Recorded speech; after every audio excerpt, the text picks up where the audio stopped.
നമ്മൾ മീൻ പൊരിക്കുക. അപ്പം മീനിൽ മഞ്ഞൾപ്പൊടി മുളക് പൊടിയും നമ്മൾ അതിലോട്ട് ഇട്ട് കൊടുത്തിട്ട് നല്ലോണം തേച്ച് കൊടുത്തിട്ടുണ്ടായിരുന്നു,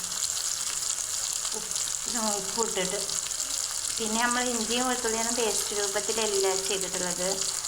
ഇഞ്ചി വെളുത്തുള്ളിയൊക്കെ ചെറുതായിട്ട് കട്ട് ചെയ്തിട്ട് മീൻ നമ്മൾ എന്താ ഫ്രീ ഫാനിലിട്ടിട്ട്, ഫ്രീ ഫാനാണ്, അതിലിട്ട് പൊരിക്കാനൊക്കെ എണ്ണ ഒഴിച്ചതിൻ്റെ ശേഷം മീനിട്ട ശേഷം അതിൻ്റെ മേളിൽ ഇഞ്ചി വെളുത്തുള്ളി ഇട്ടിട്ട് കൊടുത്തിട്ടുള്ളത്. കാരണം അതിനൊരു ഡിഫറെൻറ്റ് ടേസ്റ്റാണ്. അത് കാരണം നമ്മൾ എപ്പോഴും ഒരുപോലെ ഒന്ന് ആക്കേണ്ട, അപ്പോൾ ഒന്ന് ഡിഫറെൻ്റ് ആയിട്ട് ഇങ്ങനെ ചെയ്യുമ്പോൾ കുറച്ചും കൂടി ടേസ്റ്റ് ഉണ്ട്. Okay, thank you for watching.